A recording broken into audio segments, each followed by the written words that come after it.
안녕하십니까. 네, 우리 집사님 오셨네요. 네, 오늘 우리 집사님 그 그림 전시회가 있었어요. 여러분들 오셨는데요. 네, 참 그림 잘 그리셨대요. 제가 그림 전문가는 아닙니다만, 좋았어요. 그 제목도 좋은 것 같고, 뭐, 레이니 데이요? Rainy day and Venice. 예, 비 오는 날. 예. 여러분, 우리가 그리스도인 생활하면서 그런 말 많이 우리가 하고 또 듣잖아요. 우리 하나님께 모든 것을 맡긴다. 이게 어떻게 하는 것이 맡기는 걸까요? 어떻게 보면 굉장히 쉬운 것 같은데 이게 잘 안 되죠.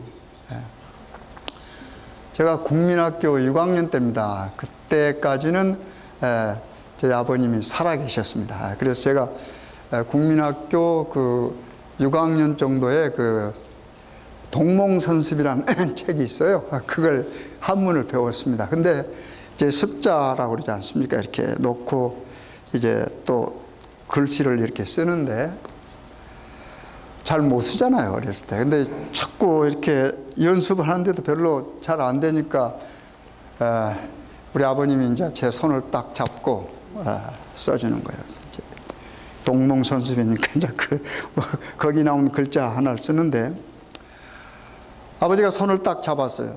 제가 쓰는데 어떻게 해요? 내가 쓰니까 내가 힘을 막 주는 거예요. 그러니까 우리 아버님 하는 소리가 손에 힘을 빼라 그런 거죠.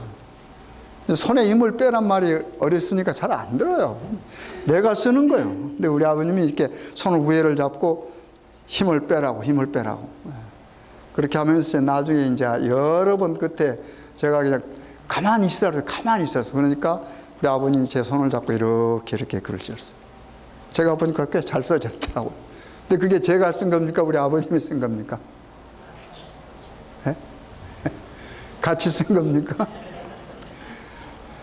제가 쓴 거 아니죠? 우리 아버지가 쓴 거예요, 사실은.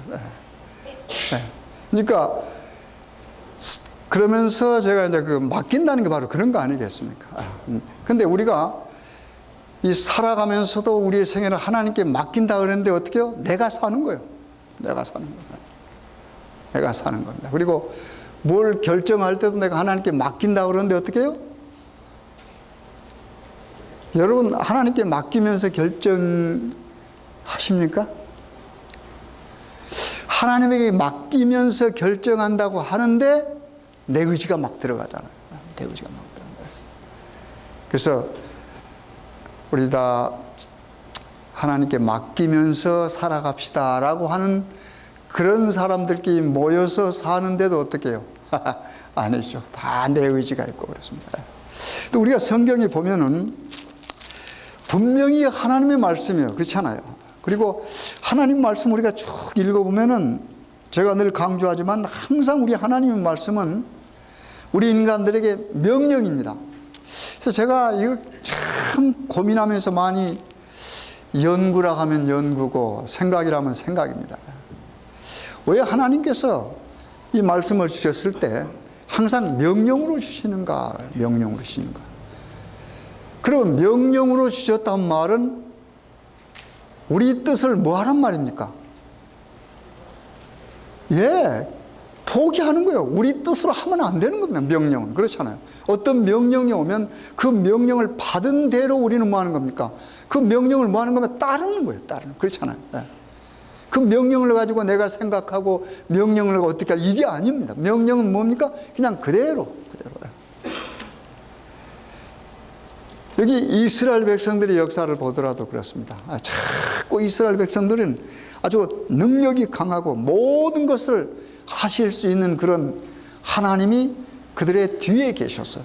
또 때로는 뭐요? 앞에서 이끌어 가십니다. 그런데도 불구하고 이스라엘 백성들 어떻게 계속 실패하잖아요. 계속.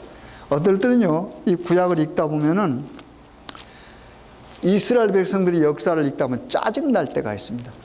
그렇잖아요. 우리 인간으로서도 보면 짜증날 때가 있어요. 근데 하물며 하나님은 어떻게 생각하시겠습니까? 계속 똑같은 반복입니다. 어떨 때는 뭐 엄청난 이적을 눈앞에서 보여줬어. 어떡해요? 그때는 그냥 하나님 앞에 무릎 꿇은 그런 자세를 취하다가도 어떡해요? 조금만 지나가면 뭐예요? 언제 그런 일이 있으냐. 저희들이 얼마 전부터 누가복음을 보는데도요. 누가복음을 여러분들 읽으시면서도요. 한번 가만히 정말로 깊은 명상을 하시면서 읽어보십시오. 의미가 달라집니다. 여러분 아시는데 누가복음 이 사복음서 가운데서 한 복음서입니다. 그렇잖아요. 그리고 또 누가복음은 또 무슨 복음 가운데 들어가요? 공관복음이라고 그러죠. 그렇지? 공관복음은 뭐예요? 예, 마태, 마가, 누가까지입니다. 그 요한복음은 공관복음 들어가지 않죠. 그래서 비슷한 사건들이 어떻게 해요? 이 마태, 마가, 누가에는 비슷한 사건들이 많이 있습니다. 오늘 우리가 누가복음 몇 장을 공부하게 됩니까? 6장을 공부하게 됩니다. 그 6장에 나온 그 사건들도 어떻게 해요? 다 공관복음에 다 나와 있어요. 그래서 여러분들이 이 누가복음을 읽으시면서 같은 기사가 있는 예를 들면 마태복음 또는 마가복음을 함께 읽으셔야 됩니다. 그러면 거기서 또 다른 어떤 교훈을 우리가 배울 수 있습니다. 일단 한번 누가복음을 펴보시면 누가복음 6장을 펴보시면요. 신약 성경입니다. 누가복음 6장. 이 누가복음 6장에는 몇 가지 사건이 나오는데 맨 처음 사건은 안식일에 관한 논쟁이 나옵니다. 안식이라는 논쟁. 그 다음에 조금 내려가면 뭐가 나와요? 안식일 논쟁 다음에 예수님께서도 어떻게 해요? 이 제자를 택하는 그런 사건이 나오죠. 그 다음에 그 제자 선택하는 것이 끝나면은 다시 또 뭐가 시작됩니까? 산상 설교가 시작되고 이런 과정으로 나옵니다. 6장 제가 몇 구절 읽겠습니다. 1절부터 보겠습니다. 안식일에 예수께서 밀밭 사이로 지나가실새 제자들이 이삭을 잘라 손으로 비비어 먹으니 어떤 바리새인들이 말하되 어찌하여 안식일에 하지 못할 일을 하느뇨. 예수께서 대답하여 가라사대 다윗이 자기와 및 함께한 자들이 시장할 때에 한 일을 잊지 못하였느냐. 그가 하나님의 전에 들어가서 다만 제사장 외에는 먹지 못하는 진설병을 집어먹고 함께한 자들에게 주지 아니하였느냐. 또 가라사대 인자는 안식일의 주인이라 하시더라. 그 밑에까지 좀 더 읽겠습니다. 그 밑에도 비슷한 안식일에 관한 문제가 납니다. 또 다른 안식일에 예수께서 회당에 들어가서 가르치실 때 거기 오른손 마른 사람이 있는지라 서기관과 바리새인들이 예수를 송사할 빈거를 찾으려 하여 안식일에 병 고치는가 엿보니 예수께서 저희 생각을 하시고 손 마른 사람에게 이르시되 일어나 한가운데 서라 하시니 저가 일어나 서거늘 예수께서 저에게 이르시되 내가 너희에게 묻노니 안식일에 선을 행하는 것과 악을 행하는 것 생명을 구하는 것과 멸하는 것 어느 것이 옳으냐 하시며 무리를 둘러보시고 그 사람에게 이르시되 내 손을 내밀라 하시니 저가 그러매 그 손이 회복된지라. 저희는 분기가 가득하여 예수를 어떻게 처치할 것을 서로 의논하니라. 이 두 가지 사건은 다 안식일에 관한 논쟁입니다. 여러분. 예수님이 제자들을 데리고 이렇게 다니시면서 복음도 증거하고 또 때로는 가르치시고 그랬습니다. 그리고 예수님은 돈이 많은 사람이 아니잖아요. 그래서 때때로 어떻게 해요? 좀 시장합니다. 또 예수님을 모시고 같이 동행하는 제자들도 어떻게 해요? 다 배가 고파요. 근데 이스라엘 백성들은 그 당시에 이렇게 밭이나 논 이런 게 있으면 지나가다가 보면 어떻게 해요? 그 맨 가에 있는 데는 어떻게 해요? 행인들이 가다가 뭐 할 수 있습니까? 그냥 먹을 수 있어요. 그래서 여기는 그런 사건입니다. 그래서 여기 제자들이 따서 여기 뭐라고 그랬습니까? 밀밭 사이로 가다가 제자들이 이삭을 잘라 손으로 뭐요? 비벼서 먹었습니다. 우리도 늘 그렇게 하잖아요. 옛날에 보면 우리 시골에서 뭐 학교 갔다 오다가 보면 우리가 밀도 비벼 먹고 그러잖아요. 그 다음에 밀 비벼가지고 뭐 만든다고, 껌 만든다고 그래서 막 오래 씹기도 하고 그러잖아요.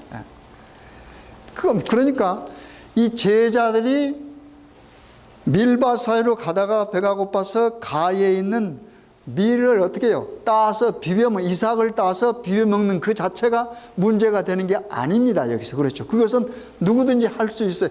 허락된 일입니다. 근데 문제는 그 일을 언제 했다고 하는 겁니까? 안식일에 했다고 하는 거예요. 안식일에. 그리고 그 밑에 있는 사건 하나는 또 뭐예요? 병자가 있었어요. 근데 기록을 보면 누가만 여기 오른손이란 말을 씁니다. 여러분 그 읽을 때 좀 잘 비교해 읽어보세요. 다른 복음서 읽어보면 어떻게 해요? 그만 오른손이란 말이 안 나와요. 누가는 의사이기 때문에 굉장히 아주 세밀하게 표현을 했습니다. 오른손 말은 손이 말아서 질병을 가지고 있는 사람이 있습니다. 예수님이 어떻게 해요? 그 사람 고쳐주는 거예요. 근데 어떻게 해요? 안식일에 뭐 한가? 여기 보니까 엿본다는 말을 썼습니다. 여기는 엿본다. 뭔가 좀 책 잡으려고 하는 거예요. 예수님을. 그리고 예수님을 책 잡으려면 누구를 이용한 것이 더 좋아요? 제자들 이용해 더 좋거든요. 상황을 잘 보는 겁니다. 근데 어떻게 해요? 예수님이 수근수근한 소리를 들었어요. 보니까 예수님 좀 재밌으신 것 같아요. 이건 제 생각인지 모르겠습니다만 수근수근 그러니까 오히려 이놈의 자식들 말하고 어떻게 해요? 한 가운데로 딱 부릅니다. 오른손 마른 사람. 그래 놓고 어떻게 해요? 다 보는 가운데서 어떻게 해요? 고쳐줘요. 만약에 예수님이 능력이 있으신 분이니까 그냥 그대로 그 자리에 가만두고 어떻게 해요? 고쳐줄 수 있잖아요. 근데 수근수근 하니까 어떻게 해요? 가운데 불러놓고 제가 다시 한번 그 부분만 읽어볼 거예요. 여러분 성경 읽으면 재밌어요. 가만히 보면은요. 7절부터 제가 보겠습니다. 서기관과 바리새인들이, 그렇죠? 이 서기관과 바리새인은 종교 지도자들입니다. 바리새인들이 예수를 송사할 빈거를 찾으려고, 고소할 조건을 찾으려고 하는 말입니다. 고소할, 말하자면 뭘 만들려고 그런 거예요. 그렇죠? 한 건 잡으려고 하는 말인데, 빈거를 찾으려 하여 안식일에 병 고치는 가 뭐하니요? 엿보니.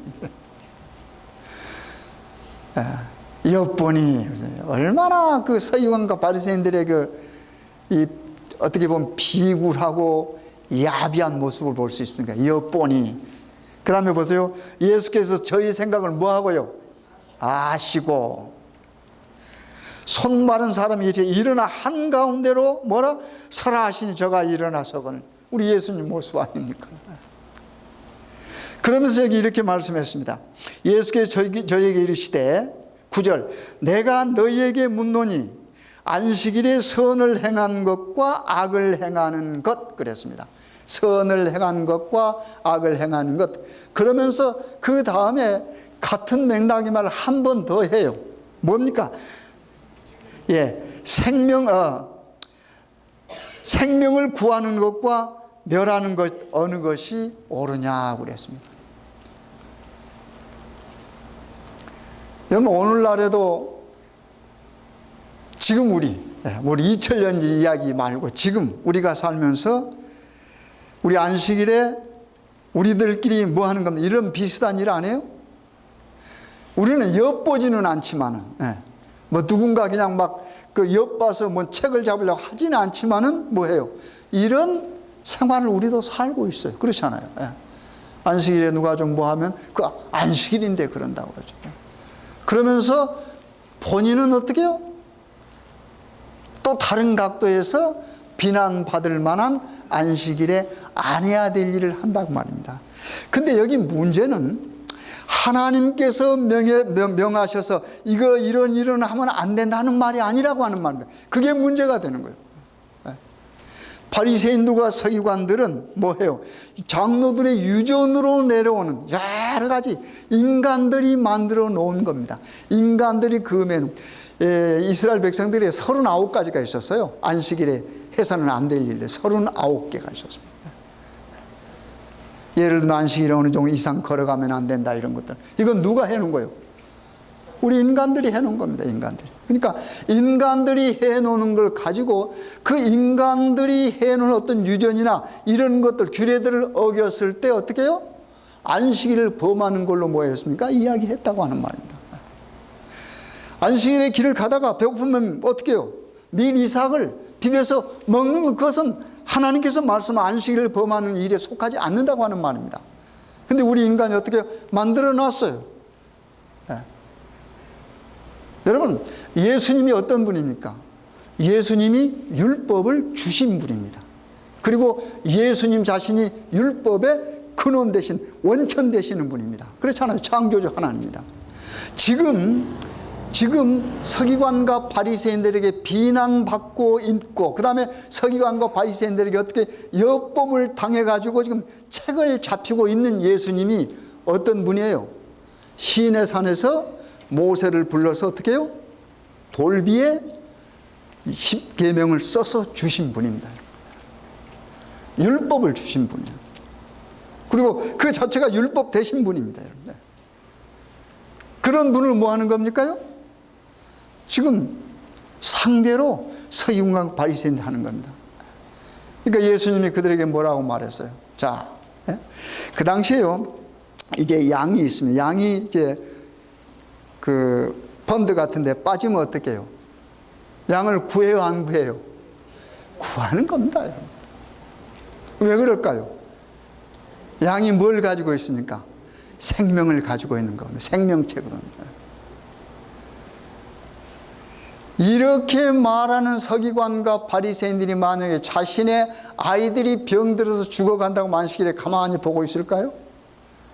여러분 한번 생각해 보세요. 안식일입니다. 지금 사람이 병들어 죽어가는데 여러분 병원에 안 갑니까? 병원에 가면 안식일 범하는 겁니까? 간단해요, 여러분. 2000년 전 생각하지 말고 지금 우리들이 하고 있는 모습. 만약에 우리 여기 예배를 함께 안식일 날 보다가 어떻게 해요? 한 사람이 쓰러졌어요.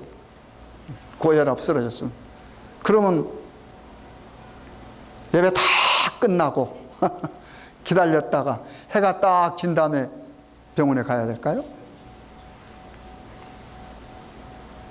바로 그 이야기입니다, 여러분. 그러면서 하나님께서 여기 예수님께서 쉽게 설명했잖아요.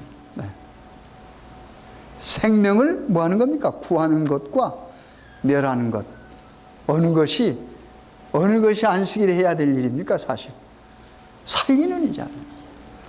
여러분이 이 책이 뭐 하는 책이라고 그랬습니까? 자, 늘 살리는 책입니다. 그래서 복음이에요. 그래서 그렇잖아요. 우리 누가복음 배울 때 배웠잖아요. 이 장이 뭐예요? 큰 기쁨의 좋은 소식. 왜 큰 기쁨의 좋은 소식이에요?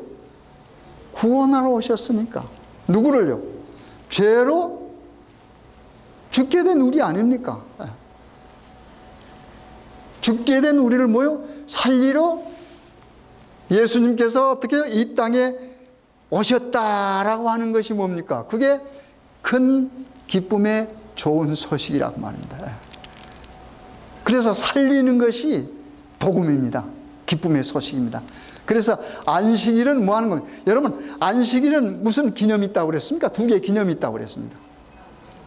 창세기 2장 거기 나오죠. 한번 보실까요? 네. 여기 그대로 접어도 창세기 2장. 굉장히 중요한 문제입니다. 안식일. 창세기 2장 봅시다. 우리 인간이 시작한 바로 그 시점 아닙니까? 네. 하나님께서 모든 이 만물을 창조하신 겁니다. 2장입니다. 2장. 제가 읽습니다. 1절부터. 천지와 만물이 다 이루니라. 하나님이 지으시던 일이 일곱째 날이 이를 때에 마치니 그 지으시던 일이 다 함으로 일곱째 날에 뭐 하시니라? 안식하시니라 그랬습니다.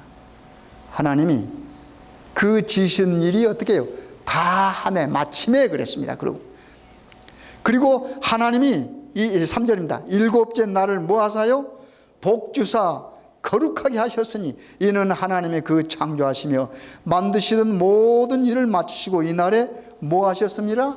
안식하셨습니다. 여러분, 우리가 지금 지키는 안식일은 이거 보통 날이 아닙니다. 하나님께서 특별히 지정해서 뭐 했습니까? 거룩하게 하고 복을 준 날입니다. 복 준 날이요. 거룩하게 하고 복 준 날입니다. 거룩하게 했단 말은 무슨 말이라고 그랬습니까? 구별했다라고 하는 말입니다. 그래서 안식일은 다른 날과 달라요. 구별된 날입니다. 다시 말해서 구별된 뭐요? 시간이요. 시간. 구별된 시간. 그리고 어떻게 했어요? 복을 주셨습니다. 그러면서 여러분과 저에게 어떻게 해요? 안식하라 그랬어요. 왜요?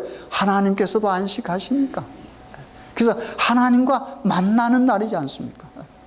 그 다음에 신명기 5장 한번 보세요. 신명기 5장. 구약 성경입니다. 신명기 5장. 신명기 5장입니다. 예. 신명기 5장. 신명기 5장 12절부터 제가 읽겠습니다. 신명기 5장 12절부터요. 270페이지입니다.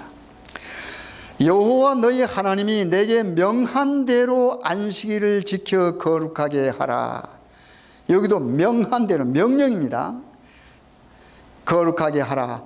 엿새 동안은 힘써 내 모든 일 행할 것이나 제7일은 너희 하나님 여호와의 안식일인즉, 이 안식일이 하나님의 안식이라고 그랬습니다. 여호와의 안식일인즉 너나 내 아들이나 내 딸이나 내 남종이나 내 여종이나 내 소나 내 낙이나 내 모든 육축이나 내 문 안에 유하는 객이라도 아무 일도 하지 말고 내 남종이나 내 여종으로 너같이 안식하게 할지니라. 그 다음에 중요한 성경 구절입니다. 너는 기억하라. 내가 애굽 땅에서 종이 되었더니 너희 하나님 여호와가 강한 손과 편팔로 너를 거기서 인도하여 내었나니 그러므로 너희 하나님 여호와가 너를 명하여 안식일을 뭐하라? 지키라 하였느니라. 여기는 왜 지키라고 그랬습니까? 안식일을 여기서는. 예? 아까 창세기에는 뭐라고 그랬어요? 이 날을 하나님께서 구별해서 거룩하게 하고 복을 줬어. 그렇잖아요. 여기서는 뭡니까? 구속의 기념이란 말이에요. 구속의. 예. 내가 너희를 어떻게 했어요? 종되었던 몸에서 어떻게 해요? 구해냈다. 구해냈다 그러죠. 예. 너희 하나님 여호와가 너를 명하여 안식일을 지키라 하였느니라 하면서 그 앞에 나온 말이 여호와가 강한 손과 편팔로 너를 거기서 인도하여 내었나니. 그렇죠? 네. 거기서 인도하여 내. 이 거기가 어디예요? 거기가 어디입니까? 네. 하나님의 백성이 살아서는 안 될 곳입니다. 거기가 여러분. 네. 이스라엘 백성들은 애굽에서 살아야 될 백성이 아니에요. 그렇잖아요. 하나님의 백성이 어디서 살아야 돼요? 하나님께서 명해 주신 가나안 땅에서 살아야 돼요. 그런데 그들이 어떻게 됐어요? 애굽에서 종노릇하고 있었습니다. 그래서 하나님께서 그들을 뭐요? 구해내서 뭐 했습니까? 내가 너를 구했다. 그러므로 뭐하라? 기억하라. 그리고 내 안식일을 너희들이 뭐하라? 지키라 그 말입니다. 그래서 안식일은 여러분 창조의 기념일임과 동시에 구속의 기념일입니다. 그래서 우리가 안식일이 중요한 겁니다. 여러분. 이런 중요한 날을 아무렇게나 어떻게 해요? 바꿔버릴 수가 없잖아요. 그러면서 그런 안식일에 뭐 하는 겁니까? 살리는 일을 하는 겁니다. 안식일에 병원 방문 가는 게 좋아요, 안 좋아요? 제가 오늘 좀 우스운 질문이에요. 좋아요, 안 좋아요? 좋죠? 꽃 사갖고 가면 안식일 범해요, 안 범해요? 제가 이 질문을 하려고 물어본 거예요. 여러 가지 이야기가 나올 겁니다. 그렇잖아요? 미리 준비해 놔야지. 그렇죠. 미리 준비하면 좋죠. 그러나 만일의 경우에 갑작스러운 어떤 일이 생겼을 때, 준비 못했을 때, 혹시라도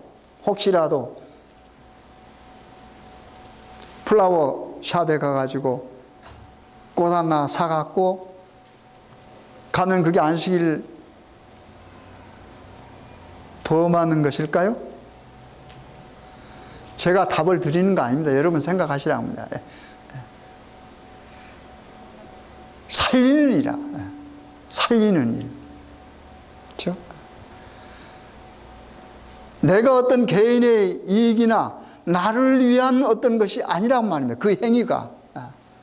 정말로 쓰러져가는 병원에서 그 다음에 어떻게 해요? 정말로 때에 따라서는 죽어가는 또는 상처를 입고 있는 그런 사람에게 어떻게 해요? 기쁨을 주고 함께 기도하고 하기 위해서 어떻게 해요? 꽃이라도 갖고 가고 싶어서 그런 마음으로 준비되지 않았을 때 꽃을 만약에 여러분이 필요에 따라 샀다면 그게 그렇게 문제가 될까요? 물론 어떤 사람의 문제가 될 겁니다, 여러분. 그건 우리가 하나님께 맡기고 여기에 주신 기별을 여러분 잘 생각하시기 바랍니다. 우리 하나님께서는 살리시는 일은 안식일에 하셨습니다. 그리고 명령하셨습니다. 명령하셨습니다. 너희들 양이나 짐승이 물에 빠졌을 때 그걸 구하지 않느냐? 마찬가지로 어떻게 해요? 안식일에 나도 뭐 한다? 우리 아버지께서 일하시면 나도 일한다. 이것이 우리 예수님의 말씀입니다. 나도 일한다 그랬습니다. 안식일에 널 쉬어라 그랬습니다. 그런데 하나님은 안식일에 일한다고 그랬어요. 여러분, 우리 예수님은 안식일에 더 바쁘셨습니다. 우리 이렇게 성경을 읽어보면 예수님께서 이 병자들을 직접 고친 것이 약 한 21번 정도 나옵니다. 그런데 그것이 안식일에 한 것이 7번이나 나와요. 그러면 얼마나 많이 했습니까? 보통 3분의 1을 다 안식일에 했어요. 안식일에. 우리 예수님께서 이 지상생에 하시면서 기록에 나타난 병자를 고친 그런 일이 21건 정도 되는데 거기서 7건은 언제 했어요? 안식일에 했어요. 안식일에. 지금 그 이야기입니다. 그런데 서기관과 바리새인들은 뭐예요? 안식일의 개념이 없어요. 그들이 가지고 있는 개념은 하나님께서 주신 개념이 아니고 인간이 생각하는 그런 개념이 어떻게 해요? 틀에 박혀 있어요. 그래서 문자 그대로 아무 일도 하지 마라 그러니까 어떻게 해요? 죽어가는 사람도 구하지 않는. 만약에 그렇다면 그건 잘못된 생각 아닙니까? 그 이야기를 하는 겁니다, 여러분. 다시 읽습니다. 예수께서 저에게 이르시되 내가 너에게 묻노니 안식일에 선을 행하는 것과 악을 행하는 것, 생명을 구하는 것과 멸하는 것 어느 것이 옳으냐 그랬습니다. 우리 예수님께서 서기관과 바리새인들 이 이야기를 듣는 사람들에게 뭐예요? 물었습니다. 질문하는 걸로 끝냈습니다. 우리 예수님께서 이렇다 하지 않고 그들에게 어떻게 해요?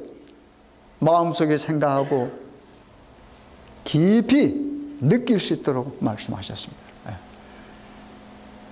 그래서 우리도 때때로 이렇게 하면 안 돼 하는 것보다도 이렇게 예수님의 방법을 쓰면 좋아요. 그렇잖아요. 생명을 살리는 것과 멸하는 것 어느 것이 더 옳으냐 그랬습니다. 그 말은 안식일에 이렇게 하라는 것보다 더 강하게 들리지 않습니까? 여러분, 우리 가만히 성경 읽어보면 이런 말씀을 읽어보면요 하나님의 음성이요 아주 막 내성처럼 들려요. 여러분 안 그래요, 여러분? 우리 예수님께서 지금 하신 말씀입니다. 그러면서 그 다음에 어떻게 해요? 이제 제자를 쭉 선택하는데 제자들은 여러분이 그냥 읽어보시면 알아요. 이 12제자 이름 다 외우시면 좋고 그 다음에 어떨 때는 12 다 모두 한 9 정도 외우는 것이 더 좋을 수가 있어요. 여러분 다 외우면 너무 완벽하면 사람이 좀 그렇잖아요. 한두 개 몰라야 다른 사람이 가르쳐 줄 수도 있거든요. 그러니까 그 정도만 알고 12 다 외우실 필요는 없습니다. 그 다음에 이제 중요한 산상설교가 여기에도 나옵니다. 그렇잖아요. 우리 보통 산상설교는 어디에 있다거나 마태복음 5장부터 7장까지 나오잖아요. 근데 그 산상설교 하실 때 예수님께서 맨 먼저 뭘 말씀하셨습니까? 복을 말씀하셨습니다. 여러분 가만히 한번 생각해 보십시오. 구약을 읽어보면 창세기에 우리 인간을 창조하신 다음에 우리 인간에게 무엇부터 시작을 했어요? 복 주시는 것부터 시작했어요. 그렇잖아요. 복 주시면서.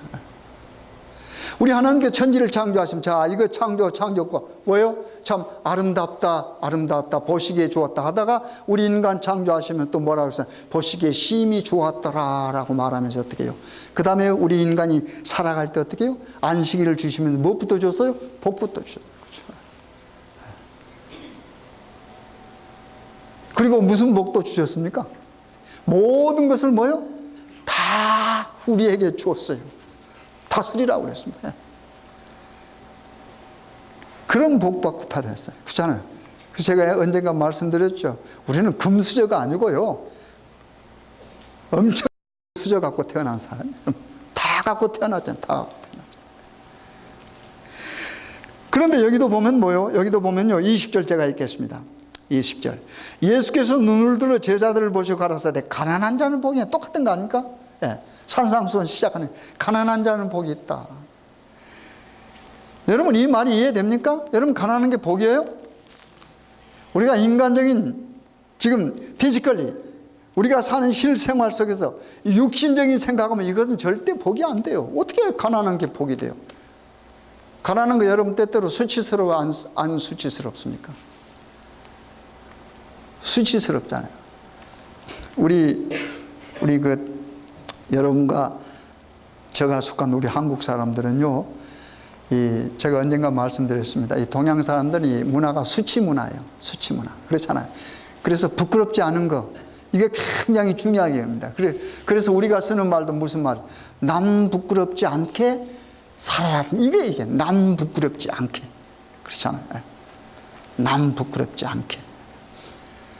그래서 LA 다운타운에 가면은, 우리 한국 식당에 가면은 차가 거기가 더 고급차예요.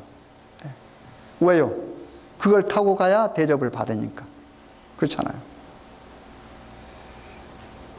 제가 한번 경험했는데 저도 한국적인 그런 생각을 갖고 있으니까 놀란 거죠. 그 경험입니다. 제가 얼마 전에 이야기를 제가 중국 사람이 원해서 사장 될 뻔했다고 했잖아요. 그 짠다라고 하는 학생, 그 쓰러진 학생, 우리 와이프가 간호하고 그랬는데 쓰러진 학생인데 그 변호사가 이제 마지막 그 경비행기 타고 이렇게 중국으로 보낼 때, 그러니까 샌프란시스코까지 경비행기 가는 거예요. 그 다음에 거기서는 이제 중국으로 가는 데 갈아타고 가야 되니까. 그런데 거기 변호사가 나왔어요. 나왔는데 옷도 그냥 잠바 같은 거 입고 오고, 그 다음에 변호사라고 그러니까 이제 우리는 그때 변호사 처음 본 거죠. 인사하고. 그 다음에 이제 경비행기는 다 가고, 이제 우리 헤어진데 변호사가 이렇게 가는데 보니까 아주 제 차보다 더 똥차 타고 가는 거예요. 제가 우리 와이프랑 제가 그런 얘기 한 거 있어요. 깜짝 놀랐어요. 변호사가. 그래서 가만히 생각해 보니까 그래요. 변호사가 거기 오는데 좋은 차 타고 올 필요가 있어요, 없어요? 자기 마음이잖아요. 그렇잖아요. 근데 우리 한국 사람 같으면 변호사가 그런 차 안 타. 더군다나 어떻게 해요? 자기가 변호했던 그 사람이 이제 마지막 가는 게 사람들 여러 사람 모이고 그런데 어떻게 해요? 그런 차 타고 오겠어요? 우리는 그런 문화 속에 살았기 때문에 내가 생각할 때도 어떻게 해요? 변호사가 왜 저런 차, 이렇게 생각한단 말입니다. 그렇잖아요. 내가 원해서 아무 차나 타고 다니면 뭐합니까? 괜찮잖아요. 근데 어떻게 해요? 우리는 그런 문화 속에 살아가지고 어떻게 해요? 부끄러워, 수치요. 우리 양 박사님 있잖아요. 양 박사님이 한국 교수로 나갔잖아요. 한국 교수로 나갔는데 거기 가서 차를 샀는데 그냥 차를 갖고 이렇게 타는데 한 그 교수가 오더니 박사님 그거 타시면 어떻습니까? 우리를 좀 생각해야죠. 그러시더래요. 그래서 무슨 이야기인 거 그랬더니 어떻게 해요? 그 정도 되면은 그런 차를 타면 안 된다는 거예요. 이게 우리 한국 사람의 문화입니다. 얼마 전에 우리 양 박사님 그 이야기를 하더라고요. 그러면서 양 박사님 미국에 오래 살았는데 그런 개념이 자기 타고 싶은 차 타면 되는 거잖아요. 그렇잖아요. 자기 경제력 맞게 타면 되는 거예요. 그런데 어떻게 해요? 한국에서는 그게 아니라는 거예요. 예를 들면 무슨 조교고 뭐 부교수 교수면 그게 아마 차에도 급이 좀 있게 타야 되는 모양이에요. 그러니까 우리들을 위해서, 왜냐하면 자기보다 위에 있는 사람들이 그 차 타고 간 제가 더 좋은 차 타고 다니면 안 되니까 자기들 때문에 뭐 하는 겁니까? 상대방 차를 염려해 주는 거예요. 이런 문화란 말인데. 사실 그런 것은 마음이 가난한 것이 아니라 마음이 뭐 하는 겁니까, 사실? 잘못된 부자가 되려고 하는 마음이죠. 그러나 여기 가난한 마음은 우리 정신적인 거, 우리 심령이 가난해야 돼. 심령이 가난한 자는 뭐예요? 복이 있다고 했어요. 우리가 하나님을 갈구해야 되잖아요. 하나님을 갈구하는 사람, 간절한 마음으로 하나님을 갈구하는 사람은 뭐예요? 복이 있어요. 그렇잖아요. 제가 계속 읽겠습니다. 가난한 자는 복이 있나니 하나님 나라가 저희 것이며 이제 줄인 자는 복이 있나니 너희가 배부름 얻을 것이며 이제 우는 자는 복이 있나니 너희가 웃을 것이며 인자를 인하여 사람들이 너희를 미워하며 멀리하고 욕하고 너희 이름을 악하다하여 버릴 때에는 너희에게 복이 있나니 그날에 기뻐하고 뛰놀라 하늘에서 너희 상이 큼이라 저희 조상들이 선지자들에게 이와 같이 하였느냐. 여기 참 우리가 이해할 수 없잖아요. 그렇잖아요. 우리가 어려움 당할 때 비난받을 때 뭐하라 그랬어요? 여기 보면 뛰라고 그랬어요. 기뻐서 뛰라고 그랬어요. 여러분, 이건 뭐 하는 겁니까? 내가 우리 하나님과 연결되어 있어 간절히 하나님을 이해하면서 그분의 말씀과 그분의 생각 속에서 사는 우리들. 그렇잖아요. 지금 현실 속에서는 어떤 어려움이 오고 우리가 가난하게 느껴질지 몰라요. 심령이 가난해질 수 있고 그렇잖아요. 부족한 것이 많습니다. 때에 따라는 우리 하나님을 내가 믿는 그 믿음 때문에 핍박이 올 수가 있어요. 어려움이 올 수가 있습니다. 생활의 어려움도 올 수 있어요. 그럴 때 뭐 하라고 그랬습니까? 뛰라고 그랬어요. 펄펄 뛰어. 여기 보니까 뛰면서 뭐 하라고 그랬습니까? 기뻐하라고 그랬습니다. 이거 역설 아닙니까? 이거 역설이에요. 그리스도인의 생활은 역설적인 생활입니다. 세상 땅에서 사는 사람들이 바라봤을 때는 하나도 복된 삶이 아니고 기뻐해야 될 삶이 아닌데도 불구하고 어떻게 펄쩍펄쩍 뛰면서 살아가는 모습. 근데 그것은 뭐예요? 우리 예수님께서 여러분과 저에게 주신 명령입니다. 그렇게 살아라 그 말입니다. 그렇게 함으로 네 나와 관계 속에서 심령이 가난하느냐? 너는 복이 있다 그랬습니다. 나와 관계 속에서 네 줄이느냐? 너 배부를 것이다 그랬습니다. 그렇잖아요. 네 나와 관계 속에서 어려움 당하느냐? 너 펄쩍펄쩍 뛰면서 기뻐해라. 어제요. 나중에 하늘에서 상이 뭐하라 그랬어요? 크다 그랬습니다. 그렇잖아요. 여러분 상 받는 거 좋아하잖아요. 나중에 마지막 날이에요. 그 이야기입니다. 그러면서 쭉 하면서 그 다음에 이렇게 너희들 기뻐하면서 정말로 나와 관계를 맺으면서 아름답게 살아야 되는데 그걸 구체적으로 말씀한 것이 여기 나오는 게 원수 사랑하라고 그랬어요. 여러분 이건 명령입니다. 원수 사랑하다. 한번 읽어볼까요? 27절입니다. 그러나 너희 듣는 자에게 내게 이르노니 너희 원수를 사랑하면 너희를 미워하는 자를 뭐하고요? 선대하며 너희를 저주하는 자를 위하여 축복하며 너희를 모욕하는 자를 위하여 기도하라. 여러분 이렇게 살 수 있겠어요? 여러분을 누가 모욕하는데 어떻게 해요? 이거 하나님께서 명령하신 겁니다. 어떻게 하라고 그랬어요? 원수를 뭐하래요? 사랑. 여러분 원수 사랑돼요? 참 이거 힘든 일입니다. 그렇잖아요. 그 다음에 그 밑에 또 읽어볼까요? 재밌는 이야기가 있습니다. 이 뺨에 관한 이야기 나옵니다. 물은 내게 구하는 내 이 뺨을 치는 자에게 저 뺨도 돌려대며 내 겉옷을 빼앗는 자에게 속옷도 금하지 말라. 물은 내게 구하는 자에게 주며 내 것을 가져가는 자에게 다시 달라지 말며 남에게 대접을 받고자 하는 대로 너희도 남을 대접하라. 저주하는 자, 여러분을 저주하는 자에게 뭐예요? 축복을 빌라고 그랬어요. 이렇게 이게 가능하다고 여러분 생각하세요? 누가 와서 여러분 뺨을 때렸습니다. 이 뺨을 때리는 건 손으로 뺨 때린 것만을 말하는 게 아니에요, 여러분. 때에 따라서는 이 눈길로 뺨을 때리는 사람이 있어요. 그렇잖아요. 마음으로 뺨을 때리는 사람이 있습니다. 그러니까 내게 어떤 상처를 주는 사람에게 뭐 하라고 말해요? 오른쪽 뺨 가도 돼, 이거.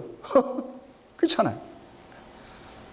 왼쪽 뺨을 때리냐? 그러면 뭐 하라고 그랬어요? 한쪽 남은 뺨, 그것마저 갖다 대라고 그랬습니다. 그렇잖아요. 똑같은 이야기예요. 누가 속옷을 달라고 가져가네. 그럼 뭐 하라고 그랬어요? 겉옷까지 주라고 그랬습니다. 그 말이 무슨 말이에요? 발가벗으란 말 아니에요. 다 주란 말이에요. 다 주란 말이에요. 이게 가능해지겠습니까? 요즘 세상이 뭐예요?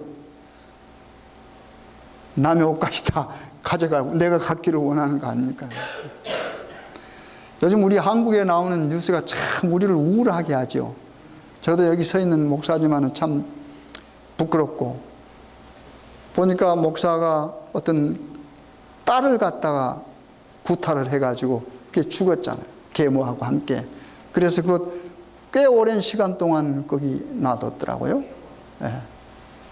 참, 그것뿐만 아니잖아요. 또 보면은 또 어머니가 또 자식을, 또 자식들이 부모를. 예. 지금 세상에 온통 뭐가요? 지금 뒤엉켰습니다. 모든 것이 얽혀 있어요. 얽혀 있어요. 예. 그런데 우리가 그런 것을 보았을 때 뭐 해야 될까요? 우리를 살펴야 되잖아요. 근데 우리를 어떻게 뭘로 살핍니까? 가만히 거울 앞에서 이렇게 보면요, 좀 괜찮게 보일 때가 있어요. 그렇잖아요? 그런데 우리는 그런 걸로 우리를 살피면은 조금은 괜찮게 보여. 그러나 그걸로 우리를 살피면 안 돼. 뭘로 살펴야 돼? 이 하나님의 말씀의 거울에 살펴야 돼요. 그렇잖아요. 내가 거울 앞에 서서 가만히, 내가 그래도 친구들도 많고, 내가 그래도 어려운 사람도 좀 도와주고 이렇게 사는데 괜찮게 보인단 말이에요. 그러면서 혹시 거울 속에 비추는 자신을 보고 너 좀 괜찮다 이렇게 생각할 수도 있을지 몰라요. 그러나 말씀에 우리 자신을 비춰보면 어떻게 해요? 우리는 어떻게 말씀 앞에 엎드릴 수밖에 없잖아요. 그렇잖아요. 왜요? 말씀은 뭐하라고 그랬어요? 원수 사랑하라고 그랬는데, 여러분 원수 사랑 안 돼요. 그렇잖아요. 내게 조금만 잘못해도 어떻게 해요? 벌써 우리 모습이 달라지는데, 얼굴 모습도 달라지는데, 같이 있기도 싫은데, 그렇잖아요. 지금 여러분 주변에 한번 가봐요. 같이 있다가 없어진 사람 있잖아요. 그렇죠? 왜 그래요? 그 사람들 여러분들하고 함께 못 있으니까 그러죠. 그분들 말씀 안 봐요? 말씀 보는데 어떻게 해요? 이 말씀으로 자신을 비치지 않으니까 그래요.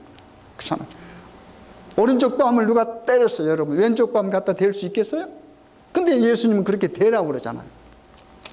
이건 명령이란 말입니다. 예. 속옷 달라고 그러냐? 겉옷까지 줘. 그 다음에 여기 보면 계속해서 읽어보면요. 자, 또 읽겠습니다. 보세요. 12절 보겠습니다. 너희가 만일 너희를 사랑하는 자를 사랑하면 칭찬받을 것이 무엇이냐? 죄인들도 사랑하는 자를 사랑하느니라. 너희가 만일 선대하는 자를 선대하면 칭찬받을 것이 무엇이냐? 죄인들도 이렇게 하느니라.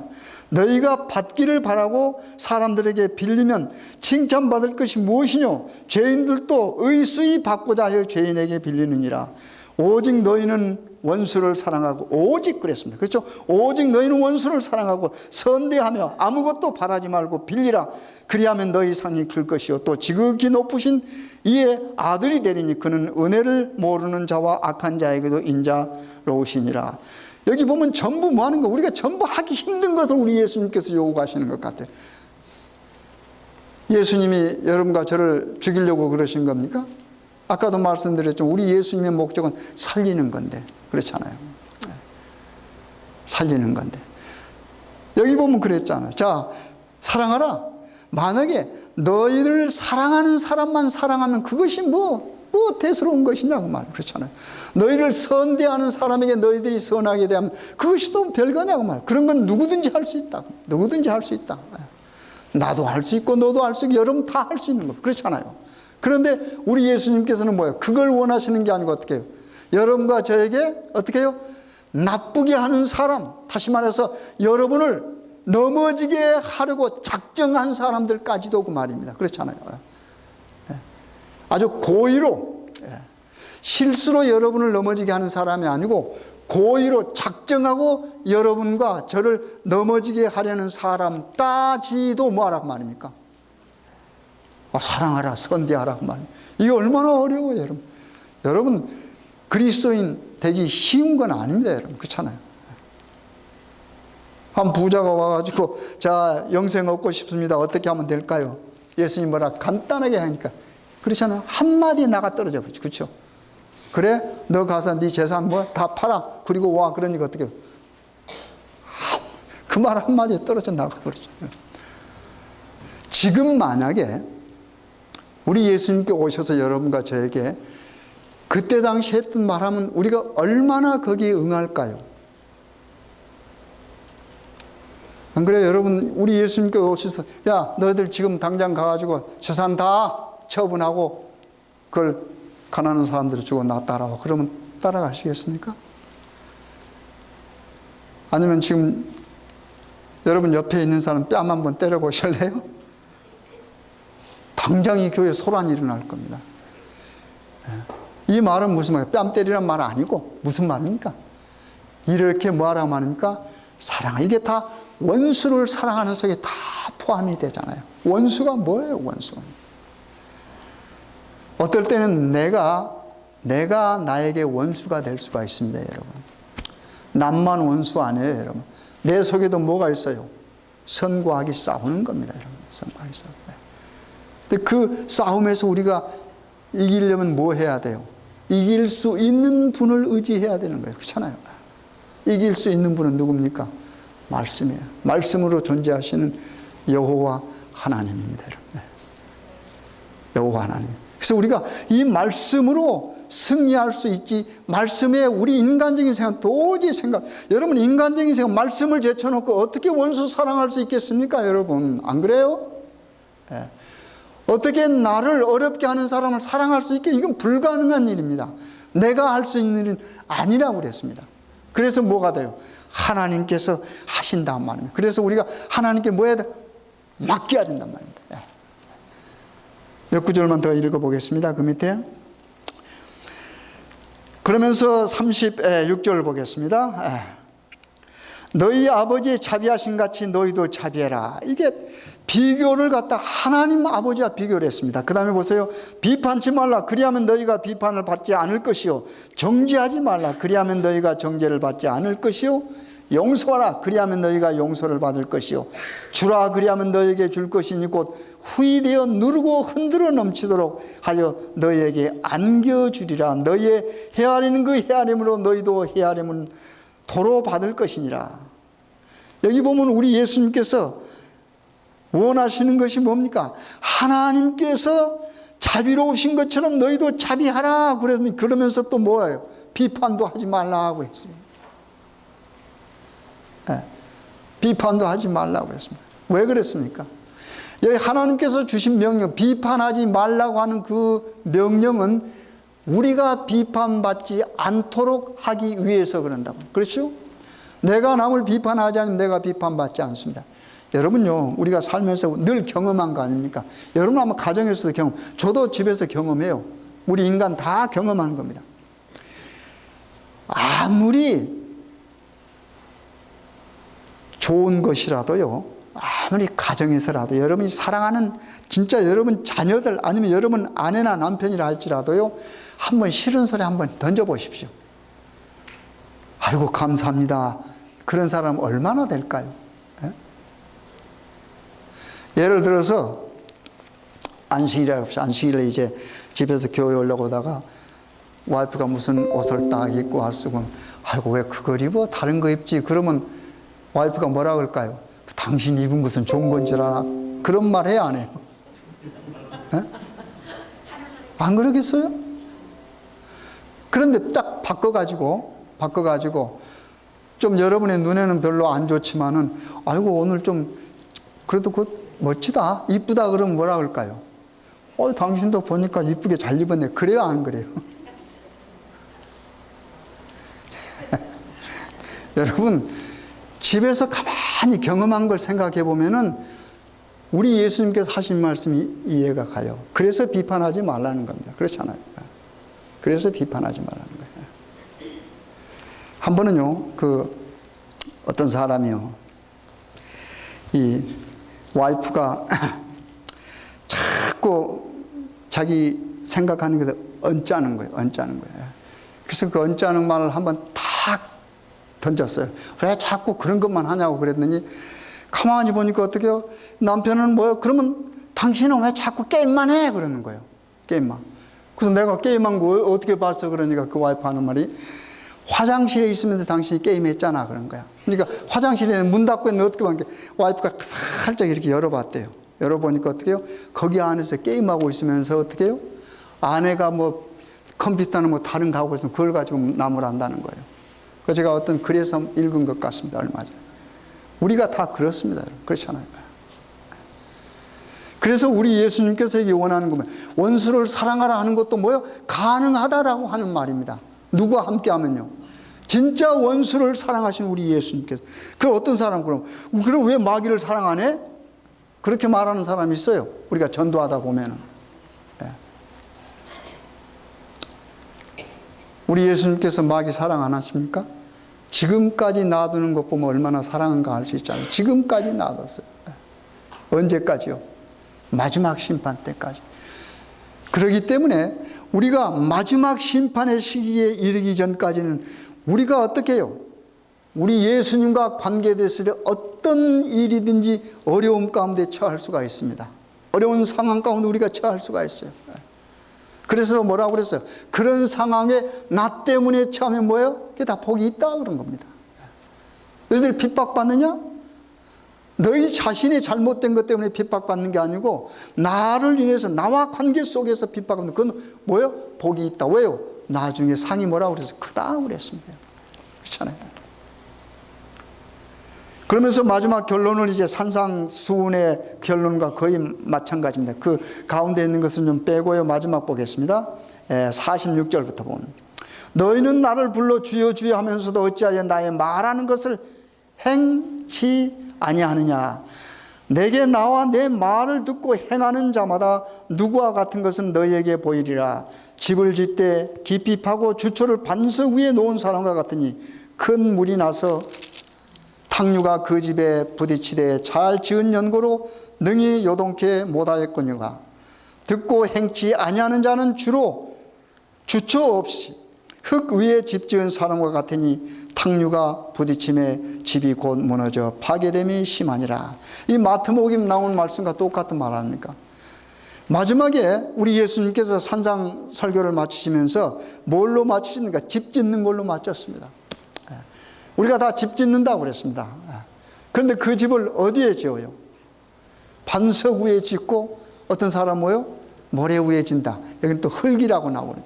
그 말은 무슨 말일까요? 그 말을 다른 말로 바꾸면 명령으로 오는 말씀을 뭐요? 지키는 자요. 그렇죠. 그걸 행한다라고 하는 말을 바꾸어 말합니다. 그러니까 명령으로 복을 주시고 모든 것을 여러분과 저에게 가장 아름답고 좋은 것을 주시기를 원하는 여러분을 정말로 생명보다 더 사랑하신 창조주 하나님께서 주신 말씀을 뭐 하는 것이?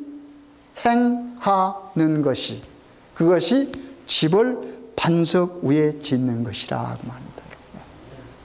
말씀을 행하는 거예요. 이 말씀이 뭘로 와요? 명령으로 온다고 말합니다. 그러니까 우리 생각이 절대 어떻게 해요? 거기에 첨가되면 안 돼요. 아, 집 짓는 데가 이렇게 짓겠습니다 하는 게 아니라 명령대로, 말씀대로 뭐 하는 겁니까?